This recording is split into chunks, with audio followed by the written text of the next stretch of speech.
know popular game franchises such as Call of Duty, FIFA and Minecraft. However, sometimes it's the lesser-known properties that are the most interesting to play. We have collected game series that flew under the mainstream radar for the longest time. Here are 10 underrated game franchises that deserve more love.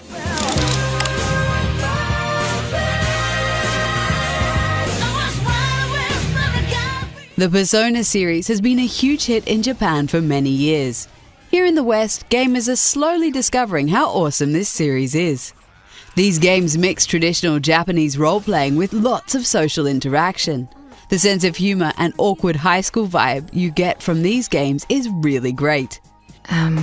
Now that we're done here, would you like to come over to my place for once? I actually bought a kotatsu. It's, nice and warm. Each game is its own standalone experience with a group of students fighting evil in a parallel dimension. So you don't have to play the other games in the series if you pick up Persona 5. However, we suggest you do because each one is awesome in its own right. We're gonna catch all these shitty adults by surprise and make ourselves known to the world!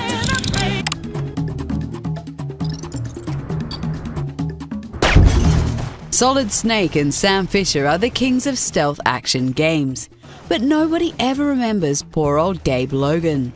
This game from the late 90s was pretty revolutionary on the original PlayStation. It had solid lock-on targeting which made the shooting that much easier. It was also pretty gory, which definitely pleased us back in the day. Unfortunately, the series is dead right now, but we hope good old Gabe will make a comeback one day. Until then, this franchise will just keep on living in the shadow of Metal Gear Solid and Splinter Cell.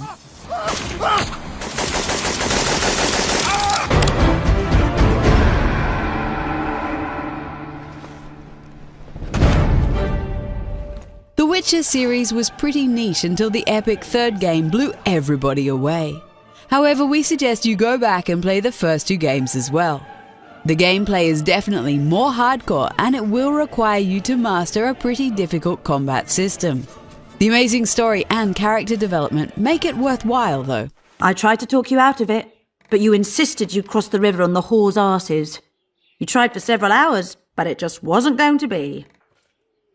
The universe of the first 2 Witcher games is so deep and diverse and full of funny moments.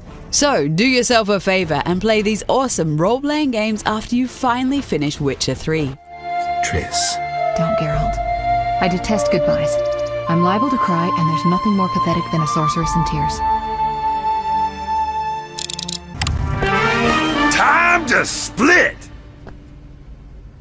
I'll get the next one. Overwatch isn't the only shooter that's colourful and has a great cast of characters. Just look at Time Splitters. This legendary shooter series harkens back to the days of local co-op and versus gaming with a couple of friends.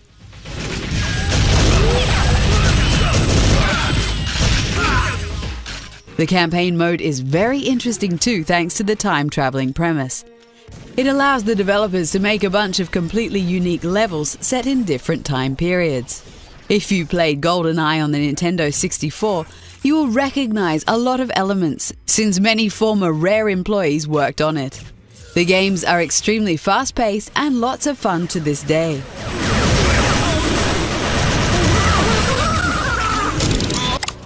But sometimes the hero dies in the end. Ask your brother. With Breath of the Wild, Nintendo finally gave gamers the more adult Zelda title we've been waiting on. However, years before that, THQ gave us Darksiders. This game series is basically Zelda mixed with The Legend of Kain.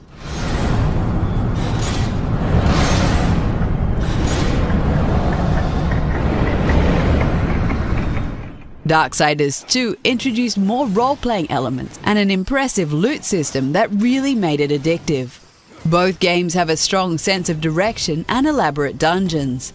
The incredibly deep lore, great monster designs and awesome main characters make it a very complete package. Let's hope THQ Nordic will give us Darksiders 3 one day.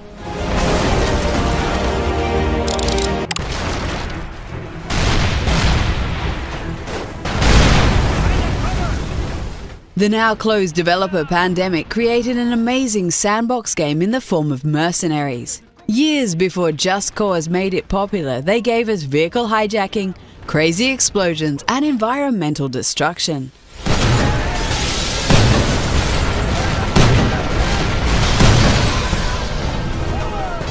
The game simply gave you a series of targets to find and take out however you saw fit.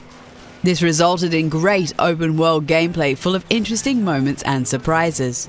Pandemic even started working on the never-released Mercenaries 3 No Limits before they went bankrupt. It's such a shame that the studio closed because we would really like to see what the developer would be able to do nowadays.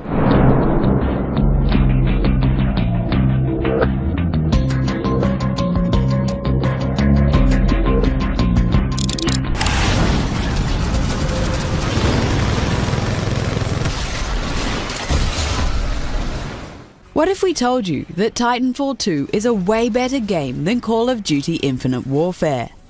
You would probably agree, but still, the mainstream clearly doesn't know enough about this awesome series.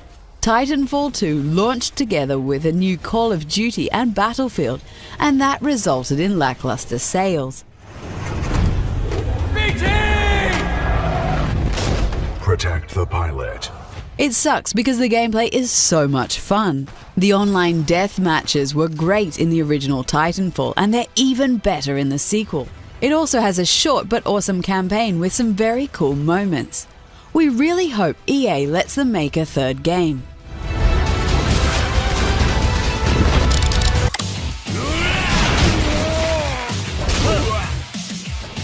We've already made a video about the awesome aspects of the Yakuza series, but it also deserves a mention here. The games all feature great crime stories set in the Japanese underworld. The gameplay is mostly about fighting, and this is presented in an extremely brutal way.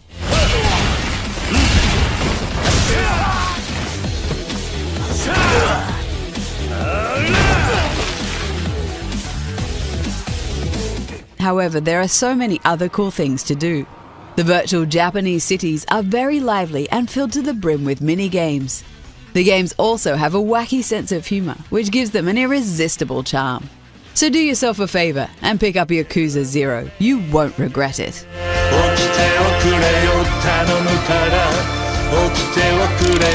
Intruder in guard training facility. Security response required.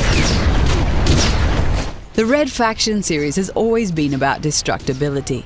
The first game was a very decent shooter with environments that could be blown to bits. However, it was Red Faction Guerrilla that took it to the next level. The way in which you could literally destroy everything is revolutionary to this day.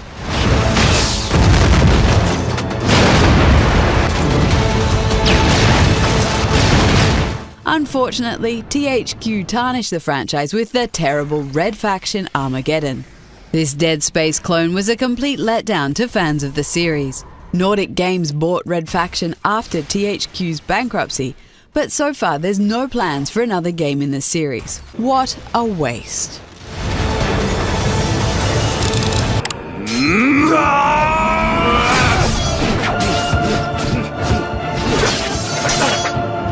The Onimusha series is so underrated, even we forgot to mention it in our video about the best samurai games of all time. But we're here to right a wrong. The game reminds us of Resident Evil in terms of controls and loads of backtracking. However, the excellent combat system, interesting characters, and great setting more than make up for it.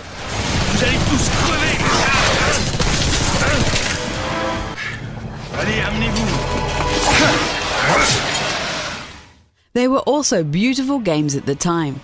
The story included many historic figures that shaped Japan's history, while also introducing some supernatural elements. Come on, Capcom, give us a new Onimusha already.